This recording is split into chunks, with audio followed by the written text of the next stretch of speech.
संपूर्ण मानव जाति के सामने एक बड़ी चुनौती है, एक बड़ी चुनौती है कि हम हर प्रकार के बनाई हुई चीजों को, पास्कल, ग्रेट साइंटिस्ट, मैथमेटिशियन, उन्होंने कहा, पहले मैं आपको इंग्लिश में समझाता हूं, उन्होंने कहा every man and woman has a vacuum in their heart that cannot be created, that cannot be satisfied by any created things.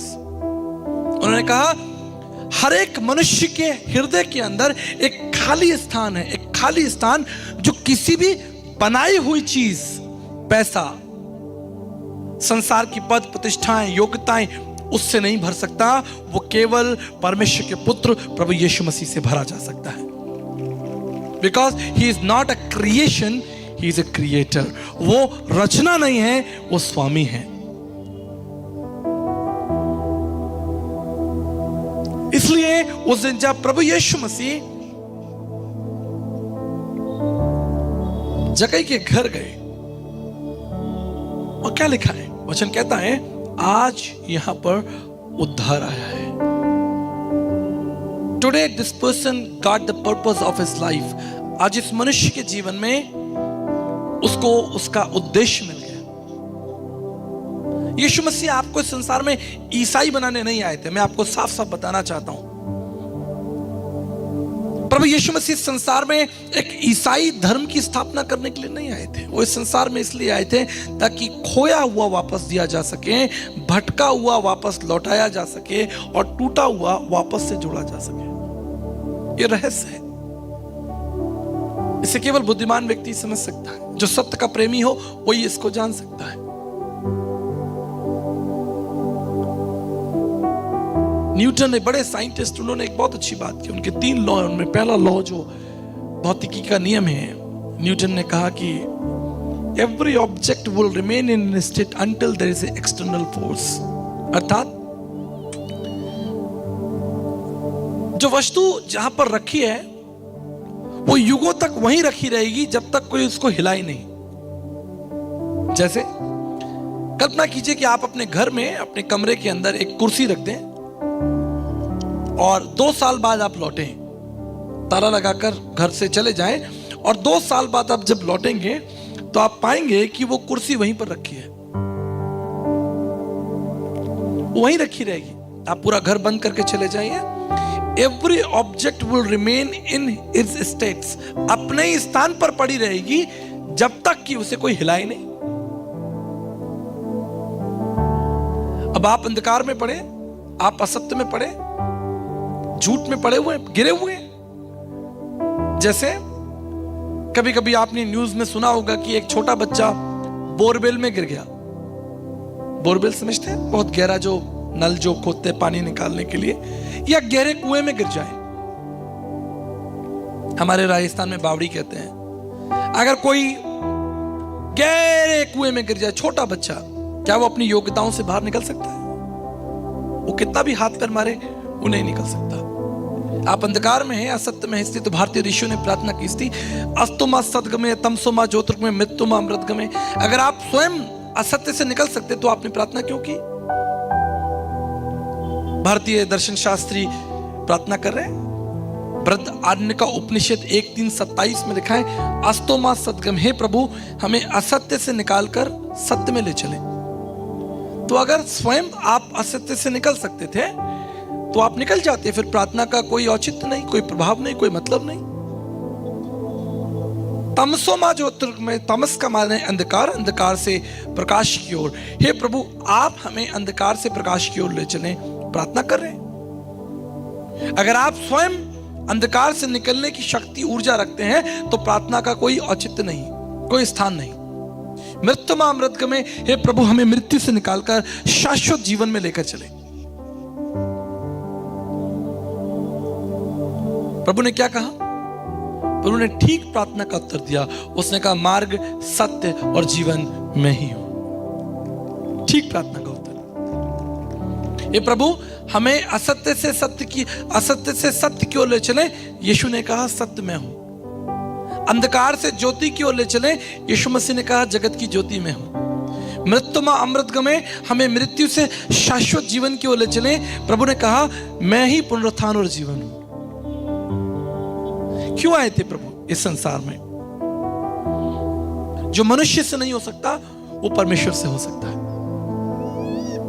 इसलिए नील आर्मस्ट्रांग जब चांद पर गए और जब वापस लौटे, हजारों लोग नील आर्मस्ट्रांग से मिलने के लिए आए। पहला व्यक्ति जो चांद पर गया था, लोगों ने उससे सवाल किया कि नील तुम संसार के पहले व्यक्ति हो, चांद पर चले हो, तुम्हें कैसा लगा?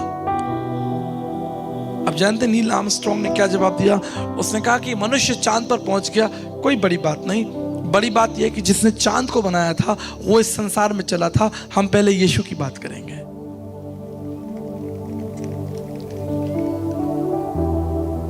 जो मनुष्य से नहीं हो सकता वो परमेश्वर से हो सकता है। मनुष्य सत्य को ढूंढ रहा था, खोज रहा था, उसे जानना चाहता था। भारतीय तत्वदर्शियों ने कहा, आदि शंकराचार्य जी ने कहा, नैति नैति के नापी जानम, अभी हम उसे नहीं जानते।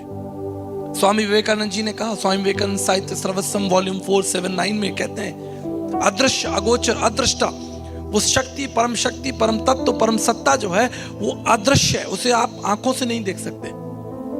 कैसे देखेंगे आप?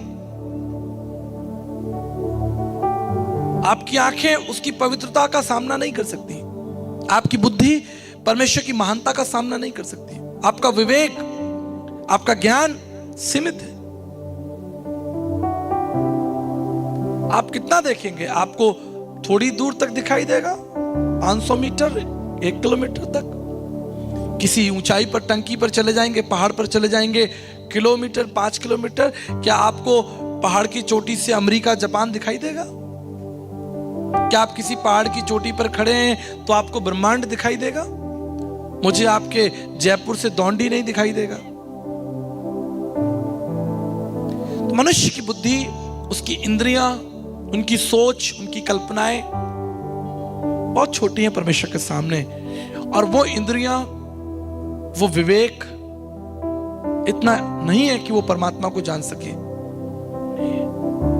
मनुष्य परमेश्वर को ढूंढ रहा था, मनुष्य सत्य को ढूंढ रहा था। इस भौतिक जगत के ऊपर उठकर उस सनातन परमेश्वर का दर्शन करना चाहता था।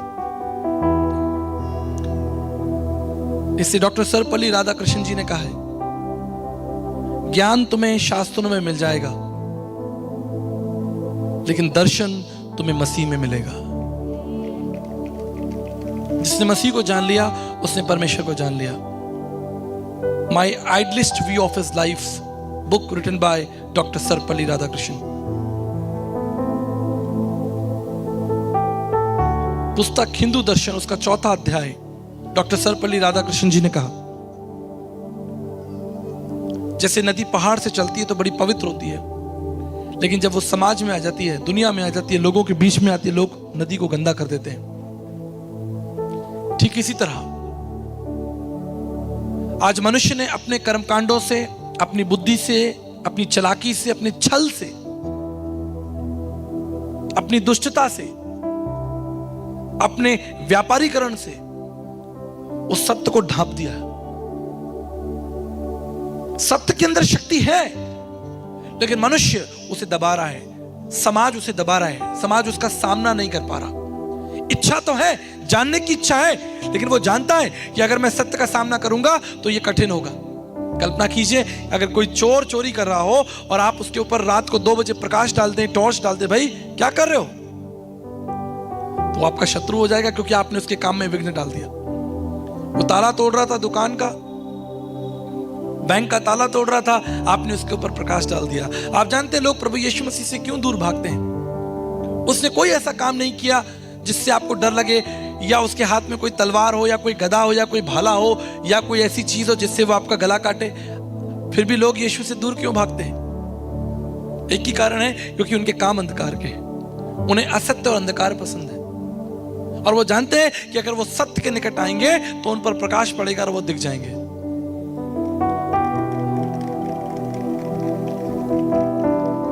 आसान नहीं है।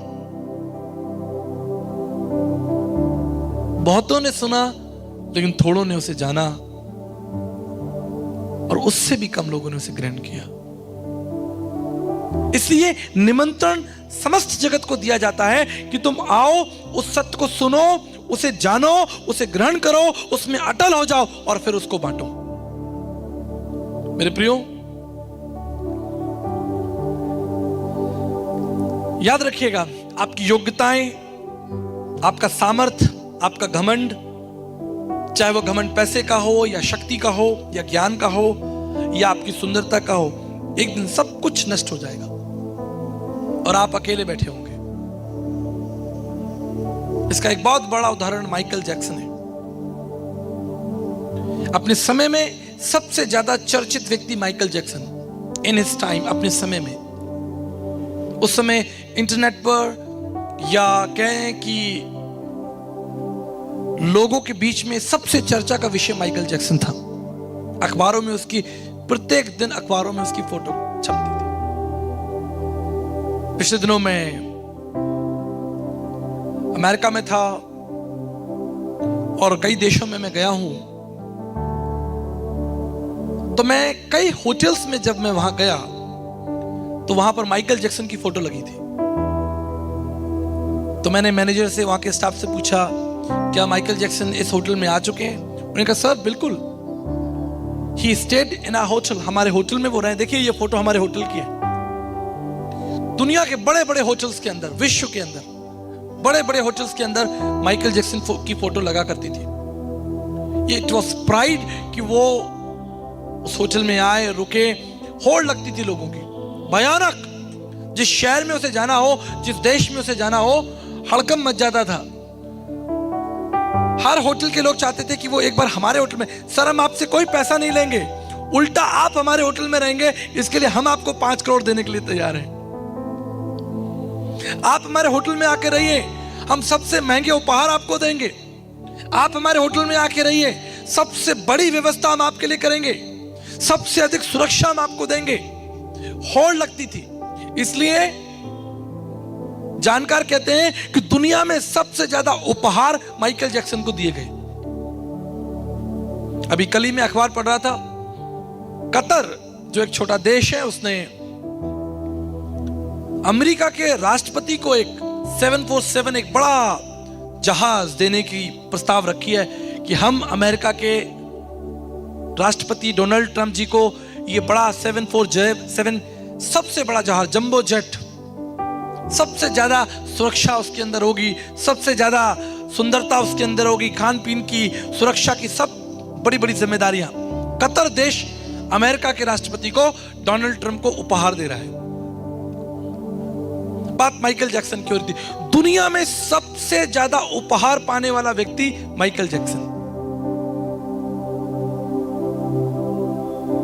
लेकिन आज वो कहां है?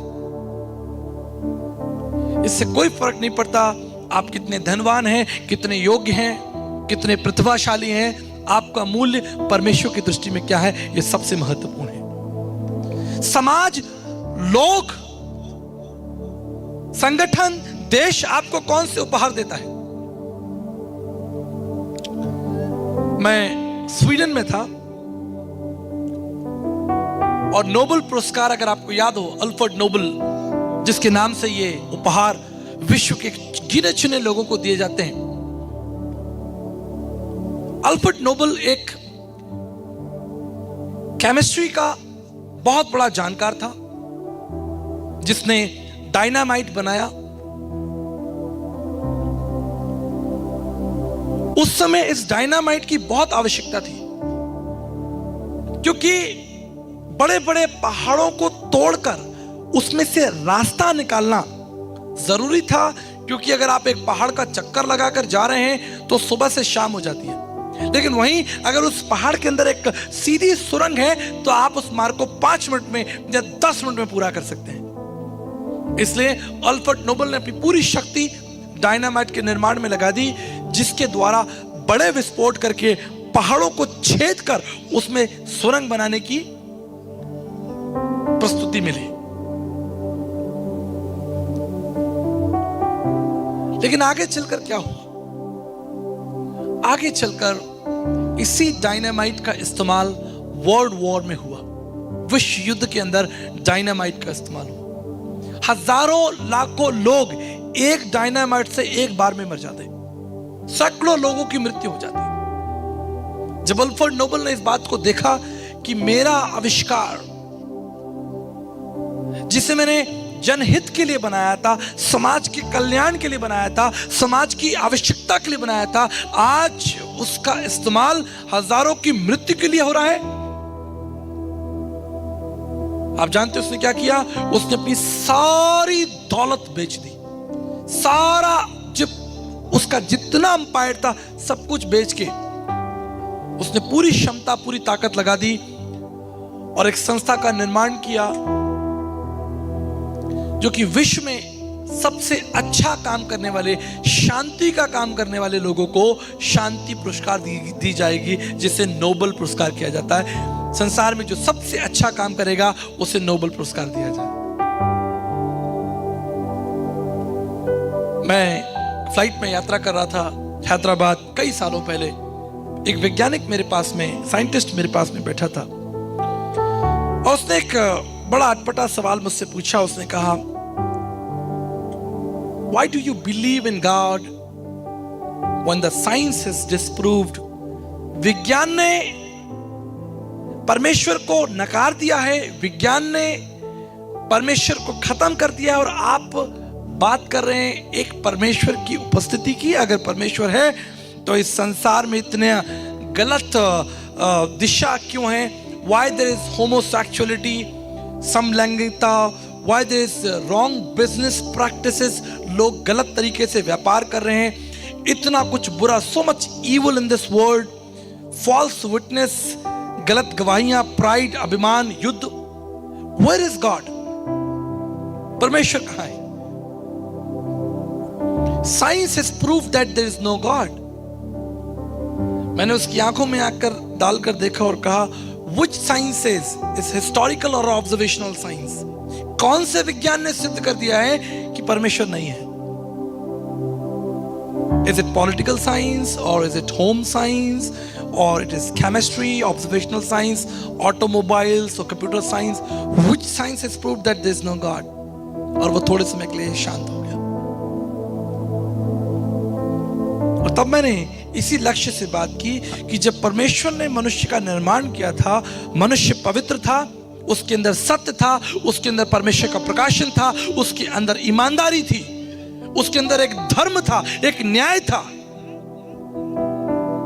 लेकिन पाप के कारण इस संसार ने अपनी दिशा खो दी। इस डायनामाइट के समान, डायनामाइट का आविष्कार किया गया था एक हित के लिए, ताकि पहाड़ों को तोड़कर सुरंग बना दी जाए। लेकिन आज डायनामाइट का इस्तेमाल हो रहा है कि हजारों लोगों की मृत्यु का कारण हो। मनुष्य को बनाकर परमेश्वर की यह योजना नहीं थी कि आप संसार के पाप में गिर जाएं, बुराइयों में गिर जाएं, मक्कारी में गिर जाएं, दुष्टता में गिर जाएं, घमंड में गिर जाएं और आप अपने जीवन का सबसे सुंदर लक्ष्य खो दें और एक दिन मर जाएं। यह परमेश्वर की योजना नहीं हो सकती। मेरे प्रियो, याद रखिएगा, If you carry a dry fish in your pocket, a cat will follow you. अगर आप एक सूखी मछली लेकर बाजार में घूमेंगे तो संभव है कि एक बिल्ली आपके पीछे आएगी। अगर असत्य आपके जीवन में है, असत्य आपके जीवन का, आपके पॉकेट का हिस्सा है, if you carry a dry fish, अगर आप एक सूखी मछली लेकर बाजार में घूमेंगे, एक बिल्ली आपके पीछे आएगी।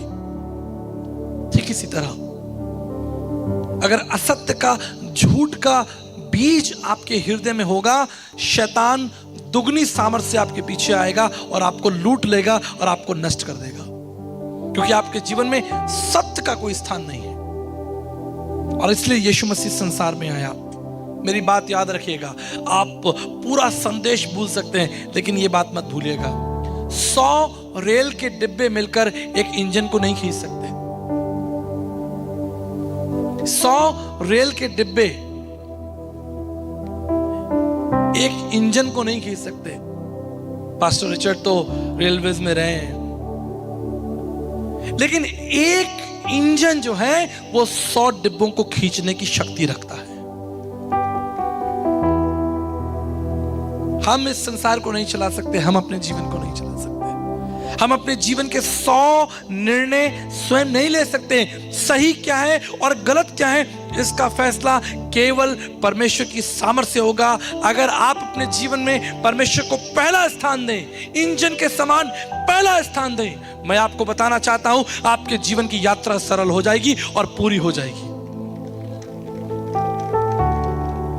If you keep God first in your life, लेकिन आपने मनुष्यों को पहले रखा है, आपने परंपराओं को पहले रखा है, आपने धन को पहले रखा है, अपनी योग्यताओं को पहले रखा है।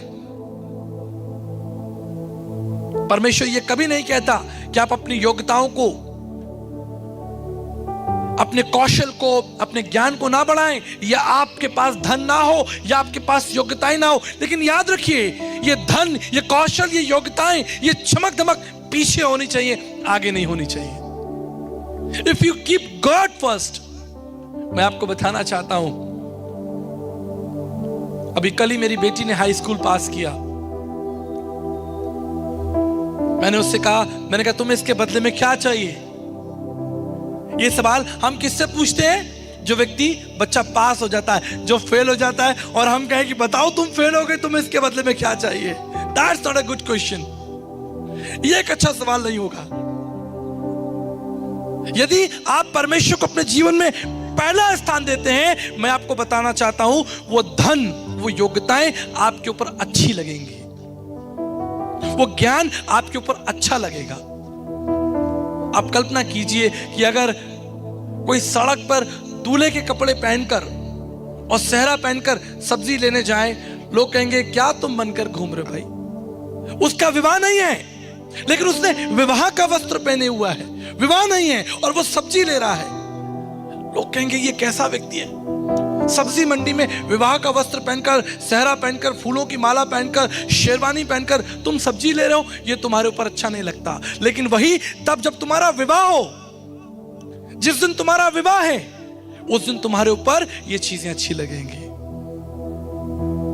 जब आप अपने जीवन में पहला स्थान परमेश्वर को देंगे, मैं आपको बताना चाहता हूं, मैं एक अच्छे घर में रहता हूं, मेरे घर में 6 गाड़ियां नीचे खड़ी हुई हैं, कम से कम 20 स्टाफ मेरे लिए काम करते हैं, पूरे विश्व में मैं यात्रा करता हूं। लेकिन इन सब चीजों के बावजूद मैंने परमेश्वर को अपने जीवन में पहला स्थान दिया है।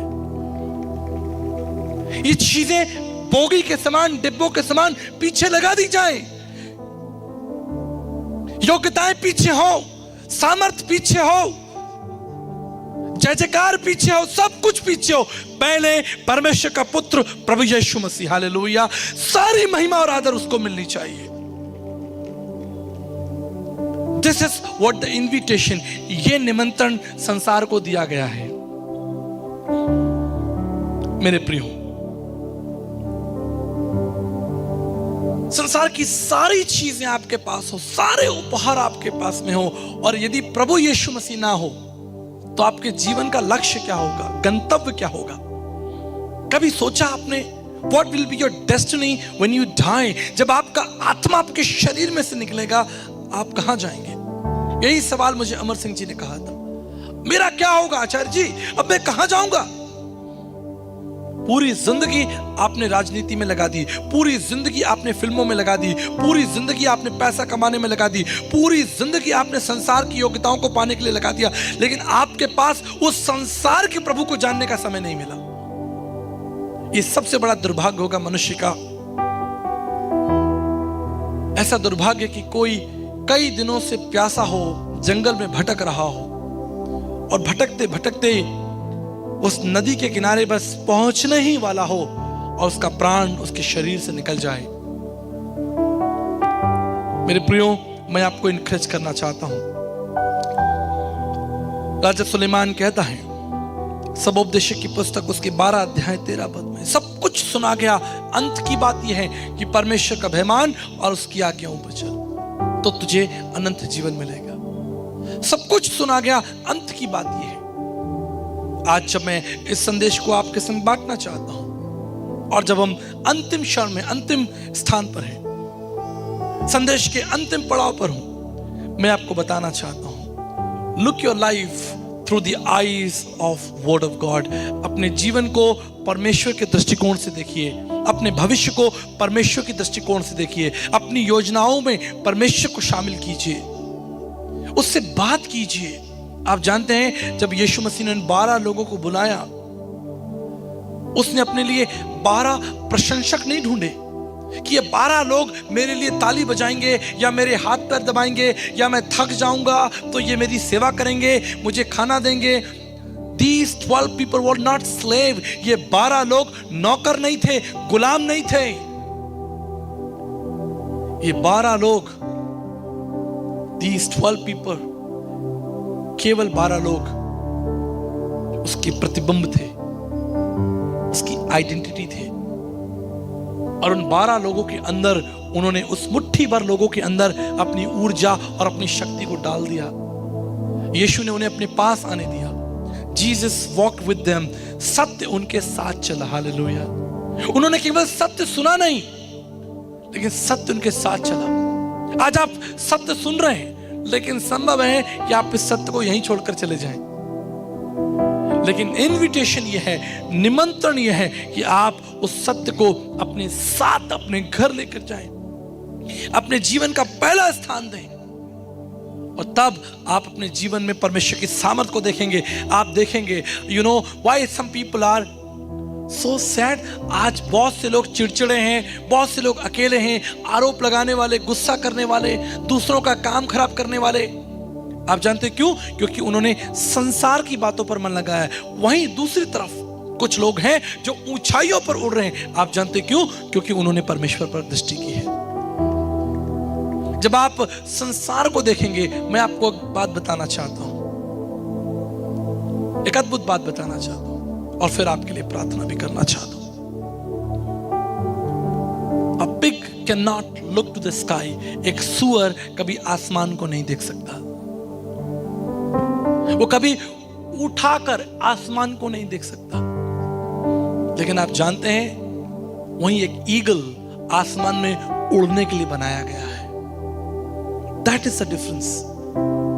जब आप परमेश्वर को देखना बंद कर देते हैं, आपका जीवन संसार में खत्म हो जाता है, नष्ट हो जाता है, लोग आपको नष्ट कर देते हैं। लेकिन आप सारे बंधनों को तोड़कर जब पहला स्थान परमेश्वर को देते हैं, जब आप उसकी आराधना करते हैं, जब आप घुटनों पर आते हैं, जब आप प्रार्थना करते हैं, जब आप उस सत्य के साथ चलने में रुचि रखते हैं, उसको स्वीकार कर लेते हैं, वो सत्य आपके जीवन में टुकड़े टुकड़े करता है उन योजनाओं को जो आपने अपने लिए बनाई थी, और तब सत्य अपनी योजनाओं को आप में रोप देता है। ये डिफरेंस है।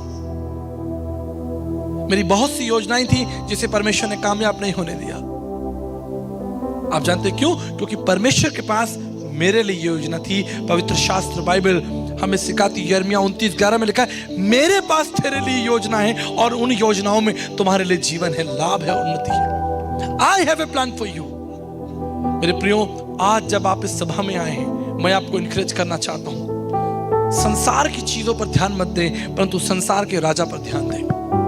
एक अंतिम बात बताकर मैं आपके लिए प्रार्थना करूंगा। आपने क्रूस को देखा है, क्रॉस, लकड़ी का क्रूस। हजारों सालों तक इस क्रूस का इस्तेमाल लोगों को मारने के लिए किया गया। Cross was a sign of death. क्रूस मृत्यु का चिन्ह था, पीड़ा और दर्द का चिन्ह था। हजारों लाखों लोगों की जान इस क्रूस ने ले ली है। जिस तरह यीशु मसीह को क्रूस पर चढ़ाया गया था, उससे पहले सैकड़ों हजारों लोगों को क्रूस का दंड देकर मृत्यु दे दी गई। सैकड़ों हजारों लोग। Cross was a sign of death, pain and suffering. जो लोग क्रूस को देखते डर कर कांपते थे। लेकिन आप जानते हैं, एक दिन ये क्रॉस यीशु मसीह के हाथों में दिया गया। A sign of death, sign of pain was given to Jesus Christ। आप जानते हैं, यीशु मसीह ने इस क्रूस को गले लगा लिया।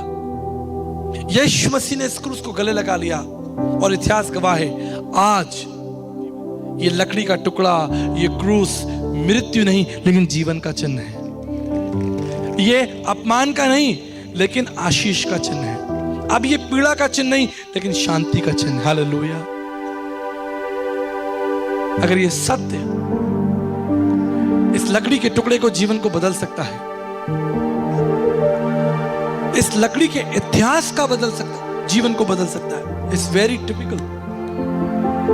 3000 साल पुराने इतिहास को, खून से सना हुआ इतिहास, इसलिए प्रभु ने कहा है कि तुम्हारा जीवन चाहे खून से सना हुआ, उस लाल, तुम्हारे पाप खून के लाल रंग के समान क्यों ना हो, मैं उसे हिम के समान श्वेत कर दूंगा। और ये केवल पाप के लिए नहीं है, उसने हमारे पाप क्षमा किए, लेकिन हमारी बुद्धि को भी नया कर देगा, हमारे जीवन को भी नया कर देगा, हमारे आनंद को नया कर देगा, हमारी योजनाओं को नया कर देगा। इससे ये निमंत्रण आपको दिया गया है।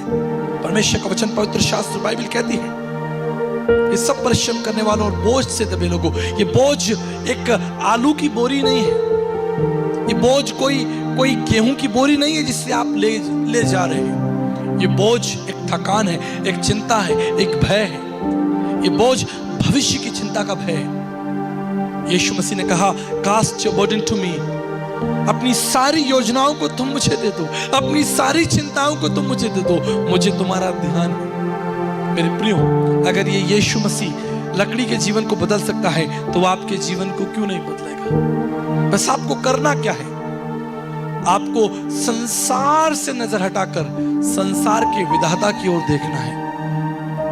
आपको सोना चांदी, हीरे मोती, संसार की योग्यताएं, धन प्रतिष्ठा, मान सम्मान, मुझे सम्मान नहीं मिला, मुझे इज्जत नहीं मिली। आप मनुष्यों के हाथ से इज्जत लेना चाहते हैं? Are you serious? परमेश्वर के महान दास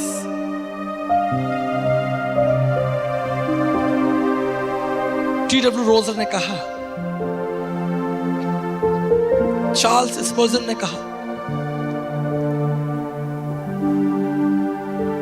कि मैं मनुष्यों के हाथ से प्रशंसा नहीं ले सकता, मैं इस संसार में सेलिब्रेट नहीं कर सकता जिस संसार में मेरे प्रभु के आंसू बहे हो, जिस संसार में मेरे प्रभु का रक्त बहा हो। I don't want to celebrate in this world because this world killed my God. I will truly celebrate when I see Jesus in heaven. मैं वास्तविक रूप से तब आनंदित होऊंगा जब मैं स्वर्ग जाऊंगा। मनुष्यों ने आपको प्रशंसा नहीं दी, मनुष्यों ने आपका स्वागत नहीं किया, आपको पहली रो में नहीं बैठाया, आपको एक फूल गुलदस्ता नहीं दिया, आपका नाम नहीं छापा गया, आपकी कुर्सी पर जो दान आपने दिया है उस पर आपका नाम नहीं लिखा। क्या आप मनुष्यों से प्रशंसा पाना चाहते हैं? वो मनुष्य जो एक दिन न्याय के लिए परमेश्वर के सामने खड़े होंगे। हमें नहीं पता जिस मनुष्य से आप फूल का गुलदस्ता ले रहे हैं, मालाएं ले रहे हैं, जय जयकार ले रहे हैं, क्या वो स्वर्ग के राज्य का भागी होगा? हमें नहीं मालूम। Look to Jesus. That's why he said, follow me because I am the truth. मेरे पीछे आओ क्योंकि मैं सत्य हूँ।